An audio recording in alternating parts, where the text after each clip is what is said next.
E aí, pessoal, tudo certo com vocês? Estamos de volta com mais uma edição do GoCast, o podcast oficial da GoCursos. A GoCursos, que é a melhor plataforma de educação continuada do planeta. Te oferecemos mais de 10 mil cursos em áreas como negócios, comunicação, saúde e tecnologia, para você conquistar o emprego dos seus sonhos. Meu nome é Guido Tavares, sou jornalista da GoCursos e vou estar comandando este 6º episódio do GoCast. E no bate-papo de hoje vamos tratar sobre um assunto importantíssimo para quem está buscando espaço no mercado de trabalho e ainda fica confuso de como montar o currículo corretamente. E o tema deste episódio é o seguinte: como dar um gol em seu currículo e conquistar o emprego dos seus sonhos. Roda a vinheta, aqui o GoCast começa agora. GoCast, o podcast da GoCursos. Dê um Go em sua vida, profissional, amorosa, financeira, emocional. Aqui te mostramos como alcançar o sucesso em todas as áreas da sua vida. Ouça agora!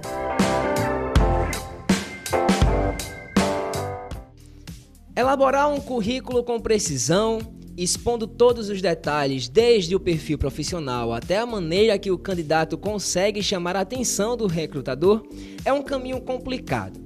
Lembrando que o currículo é a sua porta de entrada e é através dele que você deve conquistar a empresa. Então, você que está nos ouvindo, se pergunta: como se monta um currículo ideal? Existe alguma estratégia para deixar ele perfeito? Como é que eu faço para ser visto pelo mercado de trabalho? Para responder essas perguntas e esclarecer outras dúvidas, recebemos a consultora de carreiras, consultora de RH, orientadora profissional e especialista em pedagogia empresarial, Stephanie Susan. Tudo bem, Stephanie? Olá, Guido. Olá a todos. É um prazer estar aqui com vocês e poder compartilhar um pouquinho sobre esse tema tão importante que é o currículo dentro do processo seletivo. Exatamente. Seja muito bem-vinda, tá, ao GoCast. Primeira Obrigada. vez você aqui, né? Primeira vez, mas que não seja a última, né? Exatamente. Com certeza a gente vai trabalhar muito mais outros temas que você com certeza vai estar aqui preparando a todos que estão nos ouvindo. Para começar, Stephanie, eu vou te fazer uma pergunta. Por onde o candidato, aquele postulante ali, aquela vaga, deve começar? Como é que ele vai começar ali para montar o seu currículo? Então, Guido, eu sempre falo que 98% do índice de reprovação do processo seletivo se dá pela parte de triagem de currículos, né? Então, as pessoas elas têm, de fato, uma grande dificuldade nessa etapa e isso impede com que elas possam evoluir para as próximas etapas do processo seletivo, né?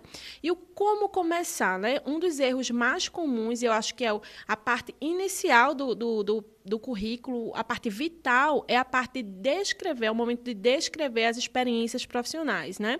A gente pode traçar aqui no nosso bate-papo desde o cabeçalho do currículo até a parte final, mas eu acredito que o primeiro passo, aquele que requer mais atenção do candidato, de fato, é a parte da estruturação das experiências profissionais, onde ele precisa colocar o nome da empresa, o ano que ele entrou, o ano que ele saiu, descrever as principais responsabilidades dele nessa empresa e também as principais conquistas. Então, é muito comum as pessoas só mencionarem no currículo que trabalhou em determinada empresa, mas não coloca o tempo que passou, não coloca o que fazia. Então, isso para o recrutador não é informação consistente para que a gente possa evoluir com esse candidato para uma próxima etapa. Então, na maioria das vezes, nesses casos, ele já não evolui. E assim, existem alguns detalhes, né, que geram muitas dúvidas corriqueiras, né, para o pessoal, né, que está fazendo justamente, montando o currículo. Por exemplo, tem que ter foto ou não? Né? Essas dúvidas simples, né? Tem algum limite de páginas? No objetivo, vai escrever de forma geral ou uma forma mais específica, de acordo com a empresa que você está mandando o currículo? Perfeito. Hoje, a foto, muitos profissionais recomendam que não seja utilizada na construção do currículo, a foto. Em outros momentos, ela já foi uma condição aí indispensável. Eu, como profissional de RH, eu recomendo que se utilize a foto em vagas que têm relação com atendimento ao cliente, tá? Vagas que vão requerer um atendimento presencial, um contato presencial com o candidato.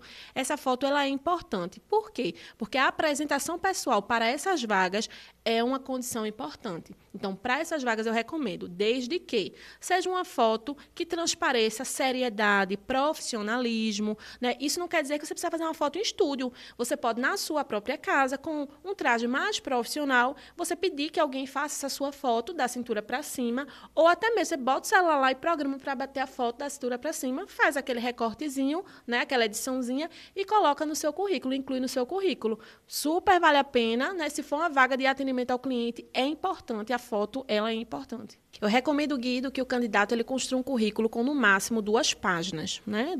Mais do que isso, o currículo ele vai ficar muito extenso. Dá para construir, poxa, Stephanie, eu tenho 10 anos de carreira, como é que eu vou resumir 10 anos de carreira em 2 páginas? O ideal é que você mencione no currículo só as 3 últimas experiências profissionais ou as 3 últimas que têm mais relação com a vaga que você busca. Se você fizer dessa forma, você vai conseguir, sim, construir seu currículo com, no máximo, 3 páginas. Outro ponto importante que você mencionou foi sobre o objetivo. 97% dos candidatos colocam aquele objetivo bem genérico, né?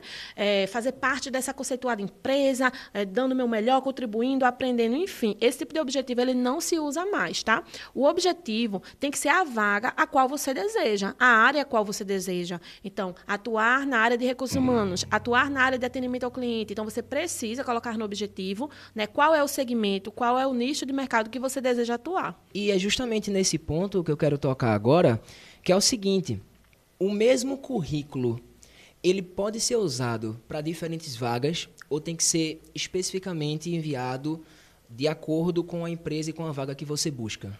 Ótima pergunta. É muito comum eu abrir uma vaga, de repente, para atendimento ao cliente e o candidato, ele coloca lá no objetivo dele, atuar na área administrativa. Logo, para mim, esse candidato se candidatou por engano.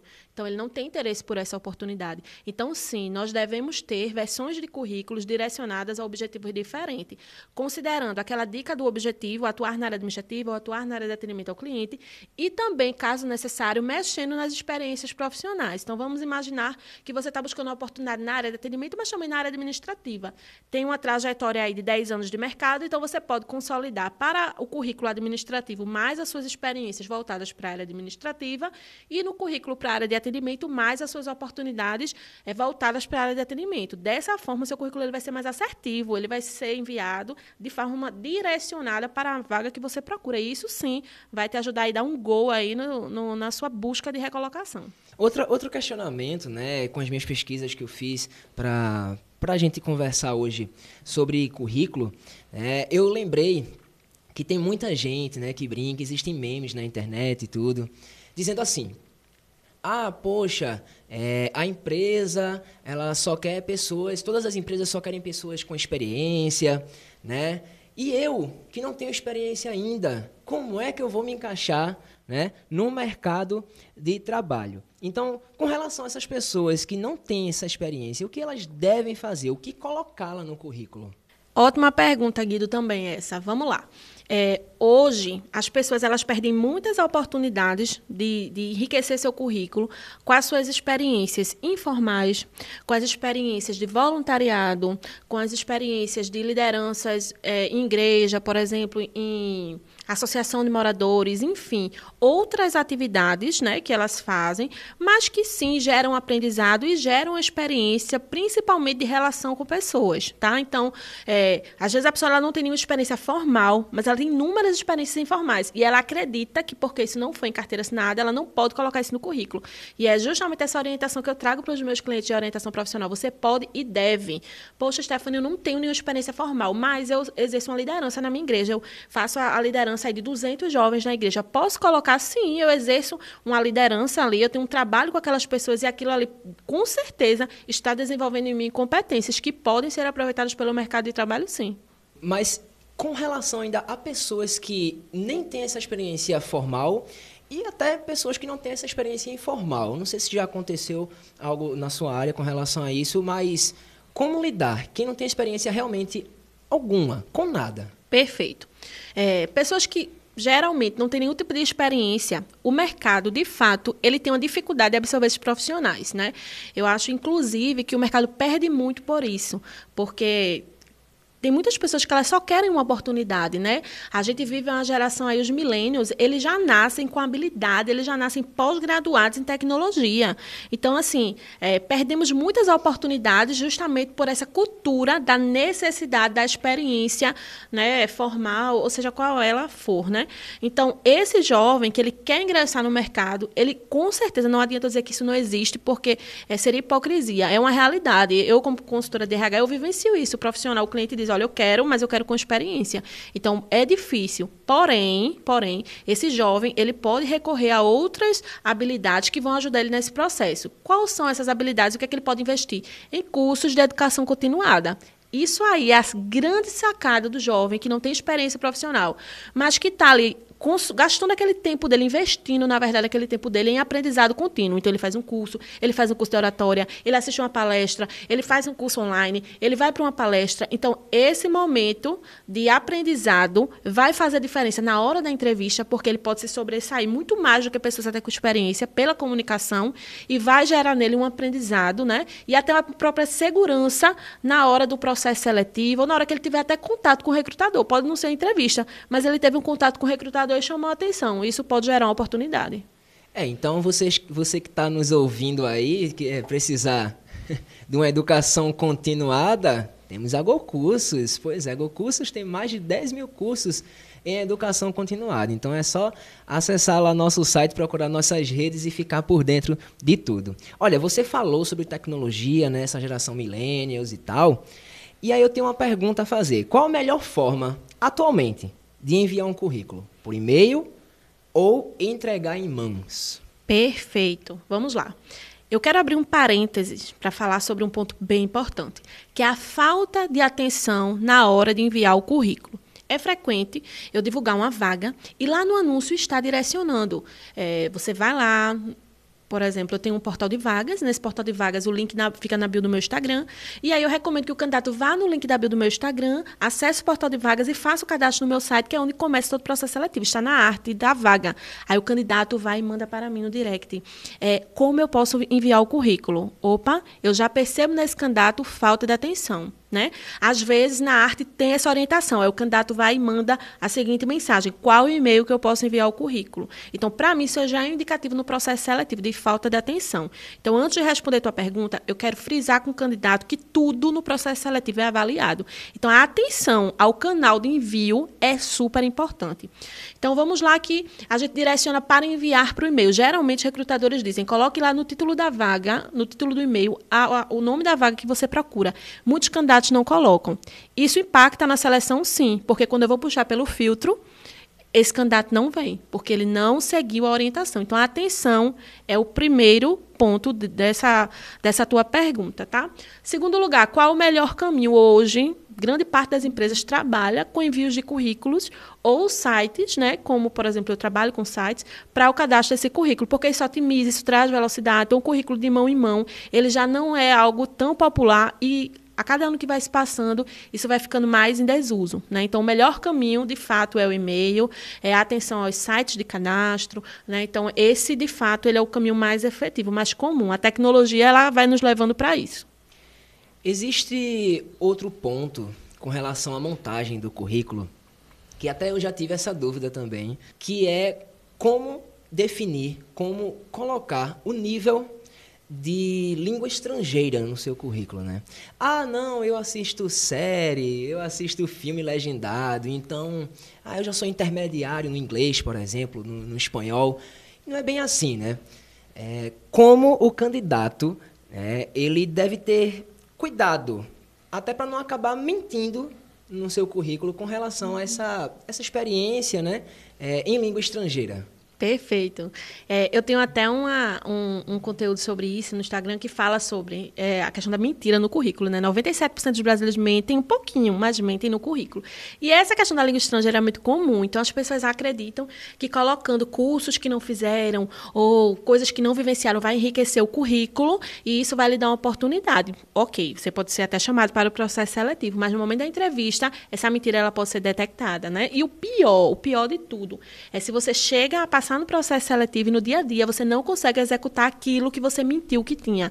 Isso vai ser trágico para a sua carreira profissional, não vai ser legal, para a sua imagem não vai ser legal. Então, com o idioma não é diferente. Se eu coloco lá que eu tenho inglês básico e vamos imaginar que o profissional ele te convida, então vamos iniciar aí o nosso bate-papo em inglês, você vai ficar constrangido, vai passar vergonha, a palavra é essa. Você não vai saber dar continuidade a esse bate-papo, né? Então, mentira no currículo não rola. Mentira no currículo não vale a pena. Então, se você tem um conhecimento de inglês, de fato, básico, coloque. Se você não tem, você assiste séries só, você não tem uma formação, você não tem aquela segurança para bater um papo em inglês ou conhecimento da gramática, enfim, não coloque aquilo que você não tem, porque isso vai te prejudicar dentro do processo.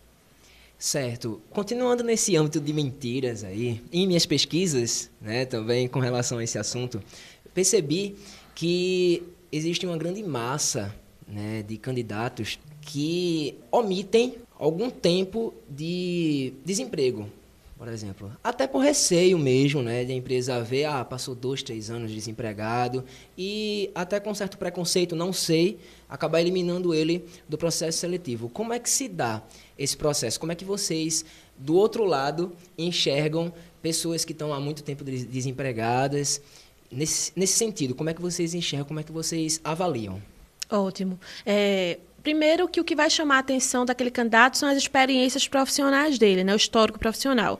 O tempo que ele está fora do mercado é um detalhe, né? Que a gente pode desvendar esse mistério. Então, quando o currículo é muito bom, mesmo que essa pessoa esteja fora do mercado há um bom tempo, eu geralmente chamo para o processo seletivo e busco entender o porquê que ele está fora do mercado. Então, quase sempre existe um motivo, né? No caso de mulheres, é muito comum a maternidade, decidir dar um tempo para cuidar do meu filho, né? Ou minha mãe adoeceu, meu pai adoeceu, eu passei aquele tempo dedicado àquela pessoa. Isso é comum. Então, quando o currículo é bom, eu não observo isso. Eu acredito que a maioria dos profissionais de RH não descarta esse currículo por conta desse tempo fora do mercado. A nossa proposta é entender o porquê que essa pessoa passou esse tempo fora do mercado e se isso faz sentido com a proposta de trabalho. Se o candidato ele tem alguns cursos, mas só que ele parou na metade, interrompeu aquele curso, não voltou mais, enfim, está lá trancado, certo? O que ele pode fazer para colocar no currículo? Ele deve colocar, olha, lá bem descrito, né? Curso tal, interrompido, não concluído. Como é que ele faz para adaptar isso aí, para ficar da melhor forma? Eu recomendo, Guido, que não coloque a informação desse curso, dessa graduação, dessa pós-graduação que não foi concluída, tá? Geralmente, no currículo, a gente orienta que se coloque, de fato, cursos que foram finalizados ou que estão cursando. Até porque esse indicativo, principalmente se é uma incidência muito grande de cursos não concluídos, isso pode gerar para a gente também uma percepção desse candidato no sentido de que, será que essa pessoa ela é uma pessoa que é inconclusiva? Ela não consegue finalizar as coisas que ela começa?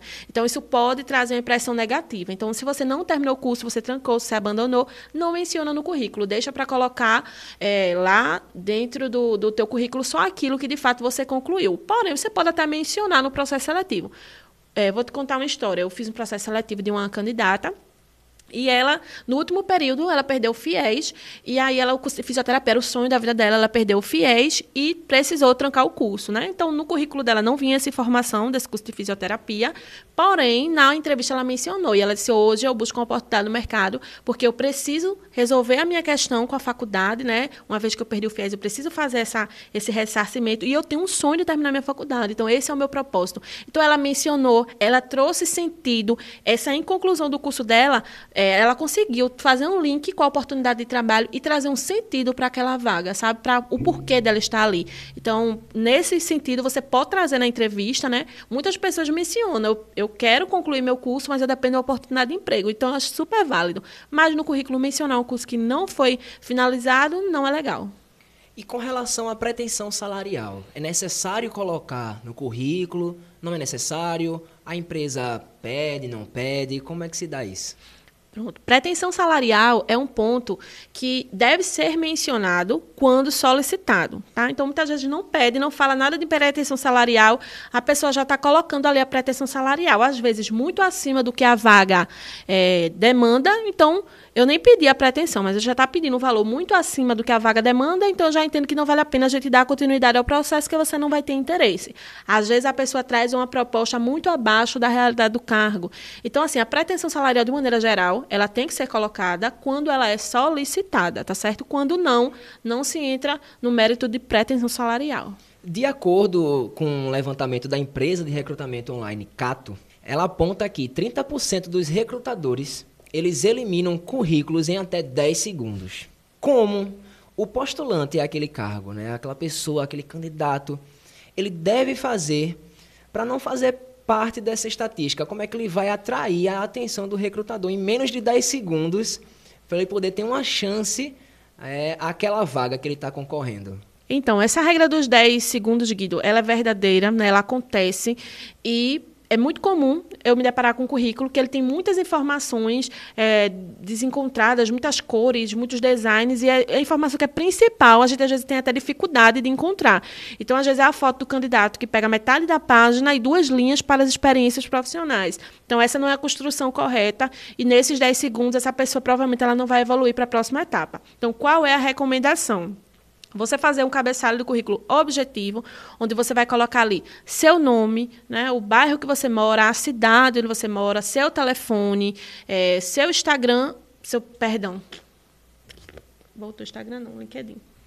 Então, Guido, esse dado dos 10 segundos, ele é real, ele é verdadeiro, isso acontece. É muito comum a gente pegar currículos com muitas informações, com muita cor, com muito design, com muito gráfico, mas com poucas informações que, de fato, são relevantes para essa avaliação. A minha recomendação é que o candidato ele comece pelo cabeçalho de forma objetiva, colocando o nome, o bairro onde mora, a cidade, colocando ali o seu telefone, o seu LinkedIn, o seu e-mail. Tá? Não recomendo que coloque número de casa, número de apartamento, quadra. Esse tipo de informação muito detalhada sobre o seu endereço não é legal, mas bairro e cidade é importante, porque se aquele contratante ele tiver uma limitação demográfica para a contratação, essa informação vai ser importante.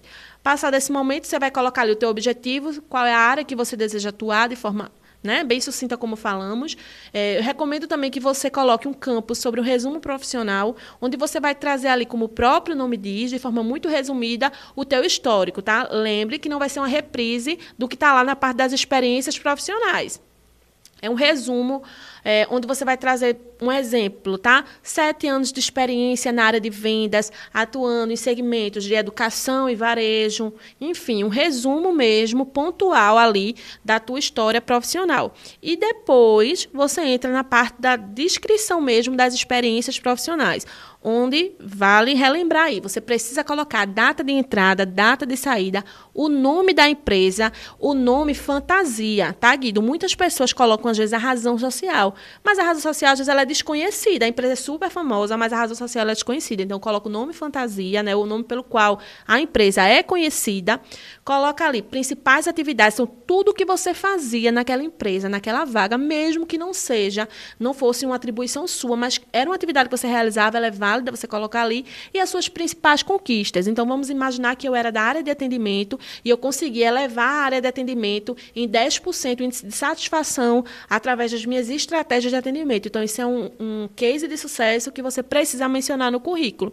E você finaliza com um box extremamente importante, que é o box de cursos de educação continuada, tá certo? Então, onde você vai trazer ali todos os cursos que você fez de educação continuada, os cursos de pequena duração ou grande duração, mas os cursos que você fez de educação continuada. Esse box é muito importante. Não esquecendo de mencionar também lá, no início do currículo, eu recomendo que você coloque isso lá no box de informações, só voltando para esse box de informações onde tem seu nome, e-mail, LinkedIn, a sua formação acadêmica, tá? Essa parte de formação acadêmica também fica lá em cima, onde você vai mencionar graduação e pós-graduação. A partir disso, o curso de educação continuada é lá no final.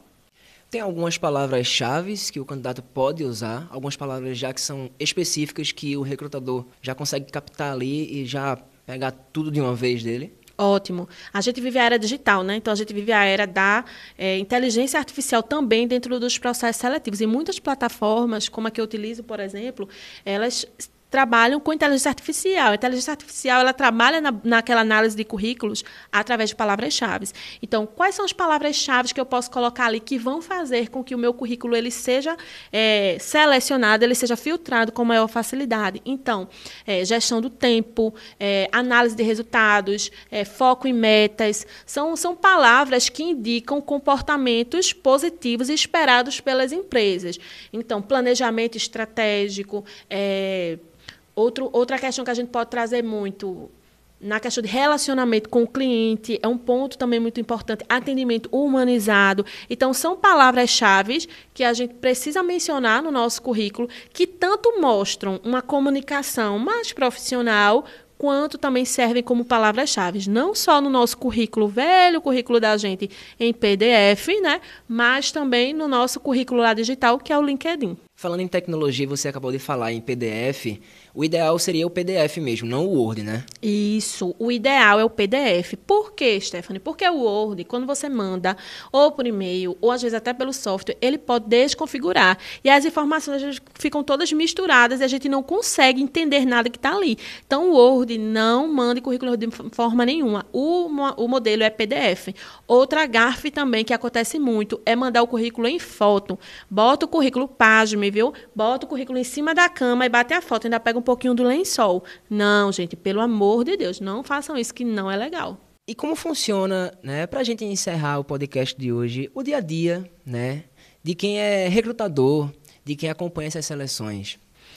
Guido, o dia a dia ele é intenso, né? Ele é intenso porque cada vaga que nós disponibilizamos, a gente tem um volume muito alto, né, de pessoas, de candidatos. Nós vivemos um dos cenários mais difíceis do emprego no país, um índice de desemprego altíssimo, né? Então, a gente tem um volume muito grande de pessoas que se candidatam a processos seletivos, mas que muitas vezes se candidatam, como a gente bem falou aqui, né, com currículos que não vão ajudá-los, né, que não vão oportunizar esse retorno ao mercado de trabalho, ou que às vezes simplesmente distribuem seu currículo, não enviam o currículo para a vaga de acordo com aquilo que é solicitado. Então, muitas vezes a gente recebe 1.000 candidatos para uma vaga, onde 500 tem aquelas informações necessárias. Aquilo que a gente colocou lá no briefing da vaga é necessário nível superior. Então, 500 pessoas que não têm nível superior se candidatam a essa vaga. Então, isso acaba se tornando um processo seletivo cansativo para a gente, né? Revela, em alguns sentidos, também uma falta de atenção do candidato, porque não se atentou ao briefing da vaga. E, às vezes, a pessoa fica, poxa, eu mando tantos currículos e não sou chamado. Talvez você esteja mandando para vagas que não tem o seu perfil, que você não atende aos pré-requisitos e, mesmo assim, você insiste em mandar. Então, acaba que gera essa frustração da reprovação. Então, o dia a dia é corrido, é um dia a dia que tem um volume, nós temos um volume de vagas alto e temos que ter muita atenção, né? A capacidade analítica da gente, ela tem que ser renovada todos os dias para poder fazer essa avaliação de forma assertiva, sem deixar de lado, né, a questão da empatia, né? Entendendo que do outro lado existem pessoas que, quando enviam um currículo, têm uma expectativa de retorno, seja ele positivo ou negativo. Então, nós trabalhamos também com expectativas. Todo currículo que é enviado, ele gera em alguém a expectativa de um trabalho. Então, por mais que estejamos na era digital, da tecnologia, a inteligência artificial nos ajudando aí dentro dos processos seletivos, o humano, ele não pode ficar de lado de forma nenhuma. Em falando de currículo, é uma plataforma que está ajudando muitos candidatos, né? Que está tomando conta aí do cenário, é o LinkedIn. Como você pode dar uma dica, né, para os candidatos, ou várias dicas, sobre como eles se comportam e como colocar as informações corretas, como atuar na plataforma do LinkedIn? Então, o LinkedIn, ele é uma rede social corporativa, né, onde ele tem o objetivo de expor ali a vivência, o dia a dia, as habilidades profissionais das pessoas, e é uma grande vitrine para o mercado de trabalho, né? O LinkedIn, ele é o novo currículo digital, né? Então, grandes empresas, hoje, só recrutam pelo LinkedIn, né? Então, a estrutura do LinkedIn, o que vai ser construído no LinkedIn, é muito parecido com as dicas que nós trouxemos aqui, só que de uma forma mais digital, de uma forma mais com mais informações, com mais recursos, na verdade, né? Então, o LinkedIn ele tem o site, mas ele também tem um aplicativo, né? Então, isso facilita a utilização, né, dos usuários. O Brasil é o terceiro país em número de usuários de LinkedIn no mundo, mas não necessariamente de pessoas que efetivamente utilizam essa plataforma, né? Então, no LinkedIn você vai poder, além de colocar todos os seus dados, suas informações profissionais, tudo que a gente falou que tem no currículo convencional, você vai ter a oportunidade também de linkar o seu perfil com o perfil de empresas que você já estudou, de empresas que você já trabalhou, e dessa forma você consegue expor o seu perfil para outras empresas, né? Para outras pessoas. Grandes empresas, como eu falei, hoje só recrutam pelo LinkedIn, e para algumas vagas, o perfil que a gente quer geralmente está no LinkedIn. Então, se eu estou trabalhando uma vaga de tecnologia, se eu estou trabalhando uma vaga de alta gestão, eu vou procurar esse candidato no LinkedIn. Então, no LinkedIn já acontece uma situação inversa ao currículo convencional. Currículo convencional você manda para as empresas. No LinkedIn, as empresas elas vão atrás de você.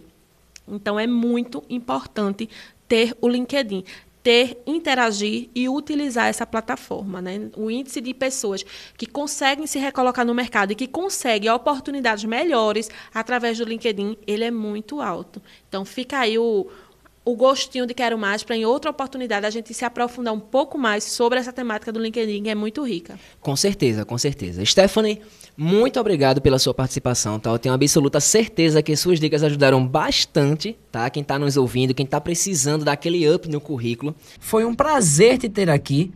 E manda uma mensagem pro pessoal que está querendo entrar no mercado de trabalho.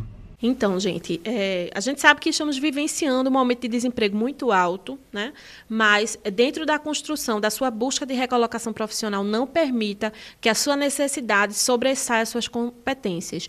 Então, é muito comum, às vezes, o candidato, quando ele tem uma oportunidade de encontrar ou de interagir com o recrutador, ele traz aquela proposta do que estou precisando muito, eu tenho um determinado familiar doente, enfim. Então, ele acaba perdendo a oportunidade de expressar ali as experiências e as competências dele.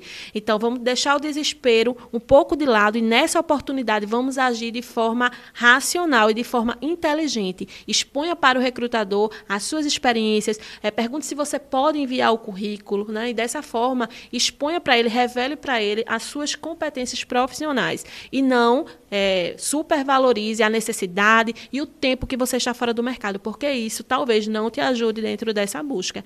E acreditar sempre, né, Guido? Se você já entra no processo seletivo, você já manda o currículo com aquele espírito de que não vai dar certo, de fato não vai dar certo. Você precisa enviar, né, e acreditar que aquela oportunidade, que aquela porta vai se abrir. Então, é isso. Muito obrigado pela sua participação. Até a próxima. Esse foi o 6º episódio do GoCast, o podcast oficial da GoCursos.